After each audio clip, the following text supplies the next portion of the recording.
Today on Ask This Old House. These stairs are in need of an update. I'll show you how to dress up the risers and replace the treads. Stair tread's loose, so it's noisy, and there's a crack, and there's gaps over here that all need to get filled. I'll share with you a few tips about pruning. I get so many questions what to use, which hand tool to use for pruning. We have two types of pruners. We have the anvil pruner, and we have the bypass pruner. So the difference between the two? And this gas stove won't push all the way back against the wall. I have the solution. So you can see we have to get all the piping below this height. So we're going to have to modify or shorten the pipe and drop it down.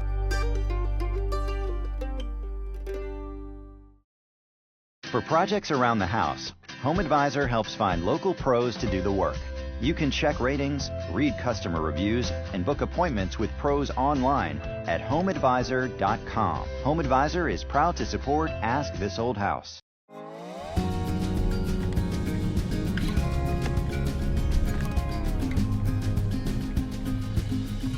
Hi, Eric. How are you? Hi, how are you? Thanks for coming. We're really glad to have you. Well, nice to be here. I grew up about a half a mile from here. Did you really? And I remember when they built all these houses in this neighborhood. Oh yeah, this is a community of about 52 houses from the late 1950s. On this year's This Old House project, we're actually doing a mid-century modern house. That's We're going to great. do it all over. And I can see a lot of the similarities with the sloped ceiling, the big beams, a lot of glass, bring the outdoors in. So tell me a little bit about your problem. Well, we have this set of stairs between our main floor and our lower level. And you'll see some of them are cracked. They make a lot of noise, and the color's different. We have a nice light color upstairs when we redid that, and these are quite dark. You know, we've done a lot of projects around the house, but this is one I'm not sure where to start. Okay. So you want to tackle this project? Absolutely. All right, great. Well, the stairs are amber colored because it's obviously an oil-based urethane. And there are a lot of problems. Stair tread's loose, so it's noisy, and there's a crack, and there's gaps over here that all need to get filled. You know what? I can get you started if you think you can finish it. Absolutely. Let me give you a little bit of anatomy of this stairway, on all stairways in general, really. So it starts right down here with this vertical board. This is called a riser. Then we have a tread, and so on up the stairway. On each side, we have our skirt board, and that just dresses up the sides for the stair tread and the riser to end. And to dress the stairway up a little bit, under this nosing, they place this scotia molding, and that really just hides that crack. It just dresses it up or finishes off. And underneath all of this is the structural part of the stairway, which are called the stringers, and that holds everything up so you can walk on it. Now to get started, the first thing we're going to do is remove this little scotia molding so we can then lift the stair tread up to cut all the nails.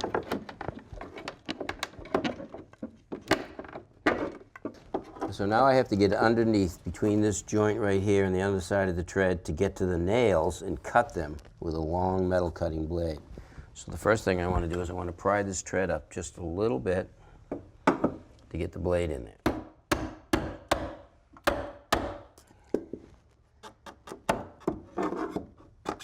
I want to try to get the blade in between the top of the stringer and the underside of the tread because I just want to cut the nails, not the string.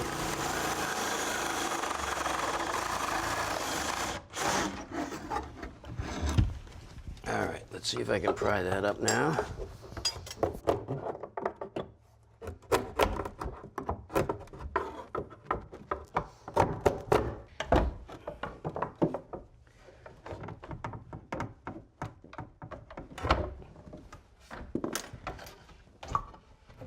Okay, so now you see this part of the tread right here where it meets the riser?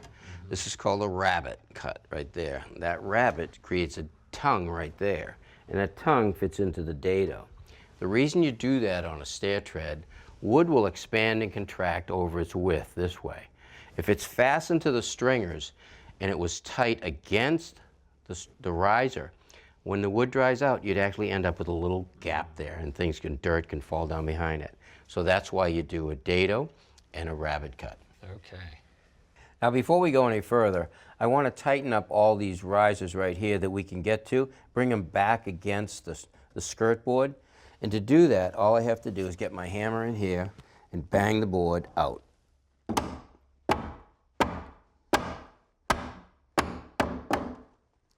Now to hold that in place, I'm going to insert a shim right in back of it. To hold the shim in place, I'll put some glue on the shim and drive it in.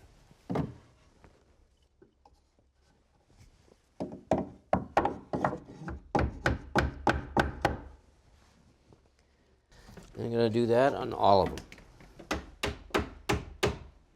All right, now that our skirt board and our risers are tight where they meet, we are ready to start cutting the stair treads. Okay. Now this is a piece of 1x12 red oak. It's been around for years and you can still buy it today. Bought this at the home center. It's 3/4 of an inch thick and 11.5 inches wide. But these are too wide for your treads, so we're going to have to cut them down off the back. I don't want to cut it off the front because there's a nosing on there. We want to leave that there. Okay? Now, it's tricky to cut these because they have to fit in between two walls or two skirt boards.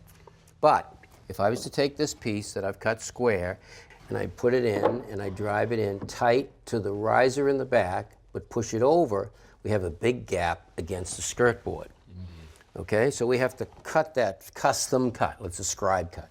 Take the same board and I bring it over here again, square on this end. I bring it in, I put it tight to the riser, and I have a gap here, but it's on the front. So these two lines, or these two cuts, are not square or parallel. Okay, so how do we fix that? What we're going to do is we're going to scribe or make a template in the middle. All right, so what I did is I took one of the old treads and I cut it a little bit shorter so it slides right down in here nicely. The first thing I want to do is I want to put a mark somewhere on the riser.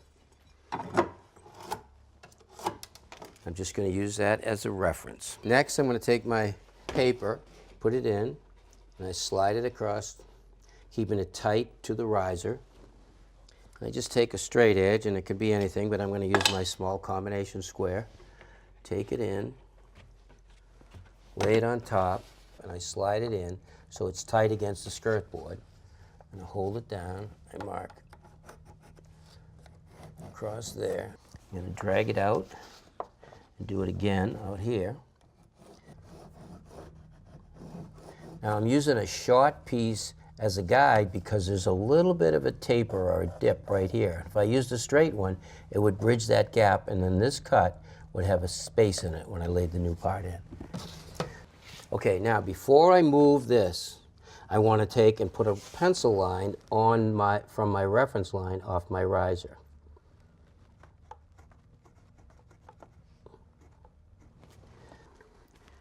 And now I'm going to slide it all the way over, keep it away from the wall slightly, making sure that I'm tight against the back, and do the same thing on this end.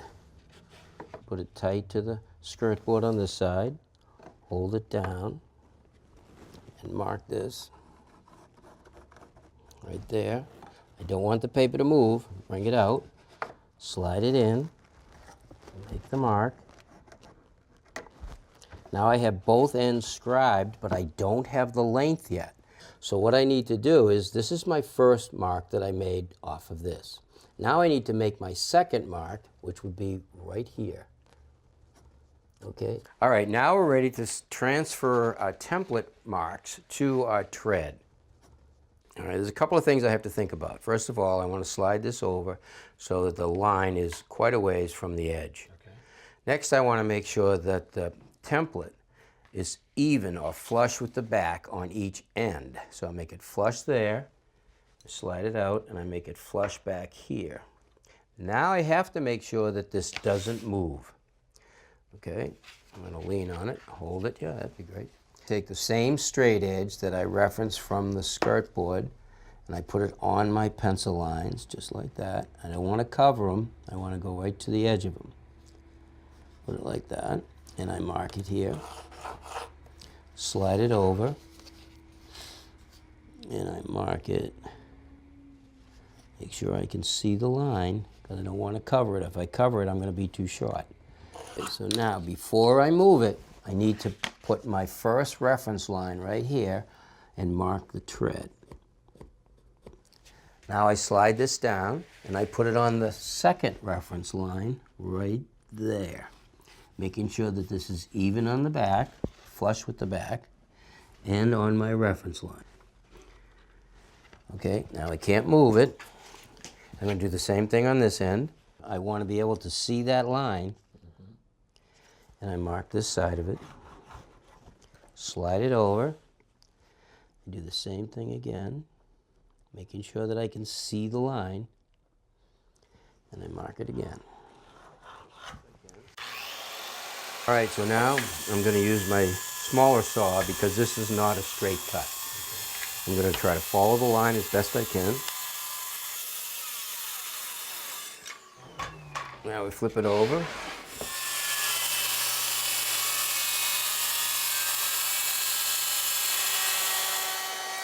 Now the next thing we need to do is cut the rabbet to the back of the tread to fit into the dado of the riser. And we'll do that with a router.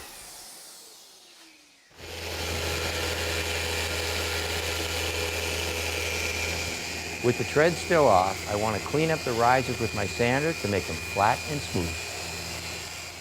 Now your existing risers are pine, and you wanted to make them look like oak, and we can make it look like oak with an oak veneer rather than tear them all out and try to get the new ones in. That's a lot easier. It's easy to make them out of veneer.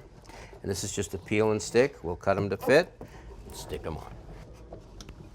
All right, now we're going to glue and nail the treads in place. The adhesive will act like a little bit of lubricant when I push it into the dado.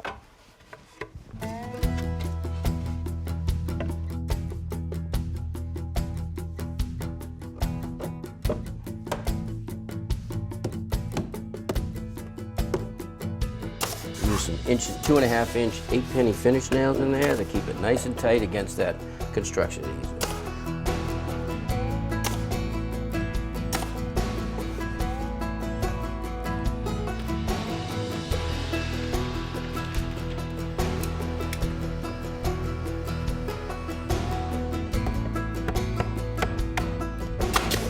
There you go, Eric. 3 treads and 3 risers, all done. What do you think? Oh, it looks so much better already.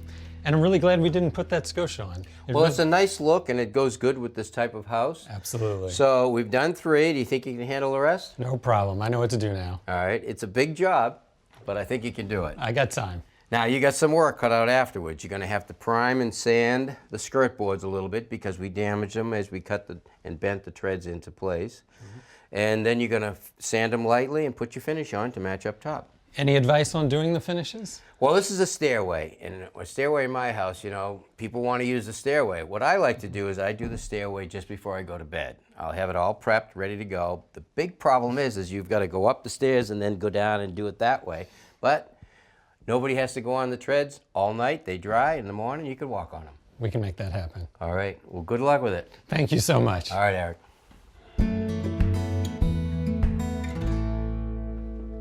What are you working on here, Jen?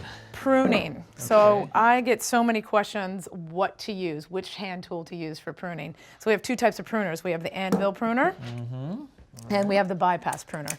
So the difference between the two? This has more of a crushing device and this is more of the blades bypass each other for a Right. cleaner cut. Whereas this sort of sharp blade coming down to the blunt metal, touching it like a hammer to an anvil. Exactly. Interesting. So when do I use the anvil? Using bulk material, getting dead wood out of trees, somewhere where you don't necessarily need a precision cut. Because what this does is, give it a try. See how it crushes the stem? Yeah. And you really could harm the tissue in the plant or the nearby bud. Oh, interesting. So cut's fine, but you're worried about damage, which is why you're saying it's okay for the stuff that you've already cut and you're reducing, or the dead wood. Absolutely. So then let's talk about the bypass pruners. So when you want more of a fine-tuned cut and you don't want to damage or any of the material, it gives you a nice angled cut so you could go in for the precision cut. So what you want to do, I want to take this one off, but you go back and look for the V of the plant right there, and it's a tight squeeze, so these pruners are perfect for just getting right in there. And then there's a nice angle. It's not going to crush the stem or the tissue or harm the bud. Gotcha. So that's a little bit about technique. What about timing? Because I hear everything, right? Very, Fall, spring, very whenever you want. Well, everyone thinks the landscapers come in the fall, or everyone puts their garden to rest and just prunes everything. And that includes their pruning off a lot of times flower heads for the next year. So rule of thumb is always prune right after something flowers. Which is different for different species. That can be all throughout the year, Right, depending you have on the plant. hydrangeas, you have lilacs, you have all different bloom times throughout the season. And that idea is what? That you want to give the plant as much time to regenerate the next bloom? Right, so it's called deadheading. You go in, and once that is cut off, the plant already knows to reset blooms for the next year. Right. So if you cut off a lilac in the spring, and that's going to be great. But if you cut off the buds in the fall, then you're not going to see the blooms Okay, good. next season. So another thing important when you're done pruning, what I like to do is always sterilize your pruners. You could really transmit diseases from plant to plant. What is that? What I'm smelling there? Is that bleach? This is bleach. So 1 part bleach to 3 parts water.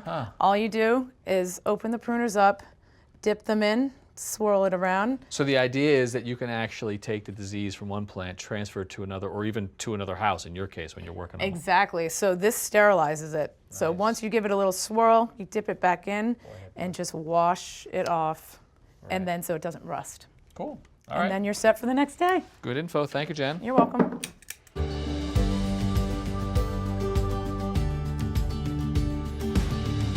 Grant, Richard, this place has some curb appeal. thank you so much. I appreciate it. Hey, I have a problem with my stove. You want to see inside? Perfect. That's why I'm here. Great looking kitchen. Thank you. We just got this new stove, and I was expecting it to sit flush against the Yeah. wall. Yeah, that's a bit of a gap, isn't it? About 4 Yeah. inches there. It is, and I'm concerned about stuff falling behind there, especially after we get a new backsplash. It's really going to stand out. All right, well, just give me a hand sliding up carefully. Lift a little at the front. All right. It's a pretty common problem. Here's our gas supply right here coming up with a gas shutoff and a flexible supply to the new stove. Now, the old stoves used to have all kinds of space back here, a big void, so where you put the gas pipe really didn't matter. But modern stoves have more features, you know, like a convection oven. Oh, this one has a convection. All right, so you're the problem. You ordered too good of a stove. So now that takes up some of this real estate. So now it's much more critical to get the piping just right. So you can see we have to get all the piping below this height. So we're going to have to modify or shorten the pipe and drop it down. Let's see what you got underneath. Okay, sure. Come on down. All right, so we're down in your basement underneath the kitchen. So kitchen sink would be right there, your stove would be right here, and there is the gas pipe that we need to shorten right here. All right, first thing we're going to do is to find a gas shutoff. So here's the line here. Nothing goes here, goes to the front. You know, by code, every gas appliance has to have a shutoff right at the appliance, but I also like to see shutoffs at every branch off the main gas line. So here's the branch right here to the water heater. There's a shutoff. This one looks like it goes to the furnace, but this is the one to your stove, and look what's missing. There's no shutoff valve at all. All right, so it means we're going to have to shut off the main gas, and this is where I got to tell you, this job might seem simple enough, but I've got to warn you, this is only to be done by a licensed professional, okay? It's just too unsafe. Absolutely. All right. So with this, we're going to close this gas shutoff. We're going to turn it until these two holes line up. Okay, gas is off. All right, now we can disconnect our gas connection. Let's carefully move the stove out. I've got a drop cloth here. Slide to you. And just keep coming a little more. Now, I want to lift, I want to come that way so I can have enough room to come in here. There we go. Good.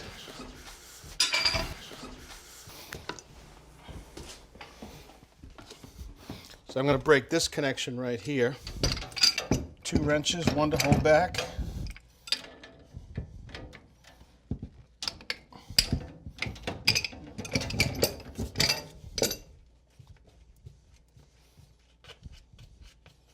So you can see what we're up against here. There's this ledge right here, and that stands about, what, 11.5 off the floor.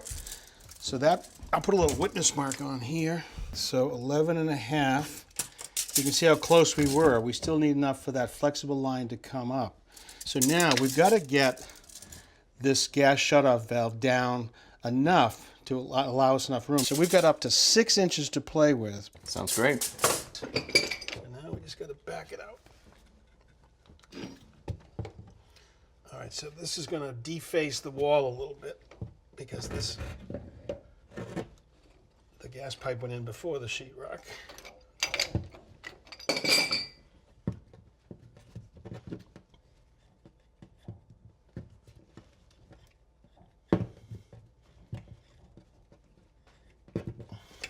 All right, so the existing pipe is what?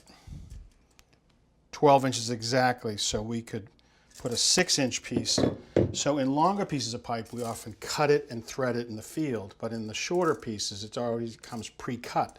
So for a pro, you'd have a tray like this. This is a tray that has an assortment here of 6 inches down to about 1 inch, and they also go from 6.5 to 12. So this one should be the right one here. Should be perfect. Now I'm going to disconnect this piece. We'll put some pipe dope here and reassemble. Okay, lefty loosey.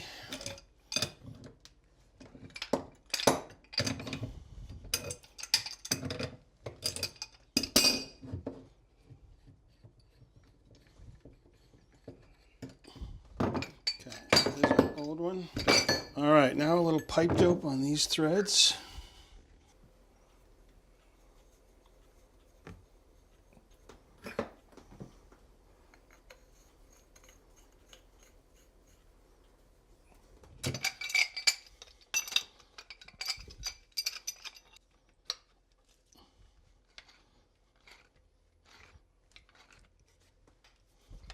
Okay, there. Now a little piped up on the other end. And now we've got to feed this down through and catch the threads below the floor.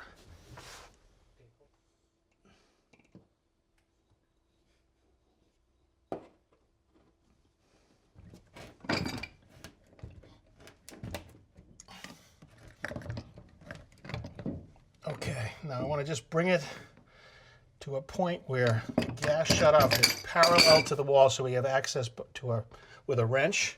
All right, let's just get this close enough so I can reconnect. Okay. Let me just make this connection. Let's pull the drop cloth out. Okay. Now we can turn the gas back on and test for leaks at our new work with a soap solution. If I see any air bubbles, it means there's a leak. All right, because we had to shut off the entire gas supply to the whole house, there was a chance some air got into the line. So what I did was I purged out each individual line to each appliance, made sure it's operating safely. But what do you think? Wow, thank you. This looks great. It's exactly what we wanted. All right, well, you were a great help. Thank you.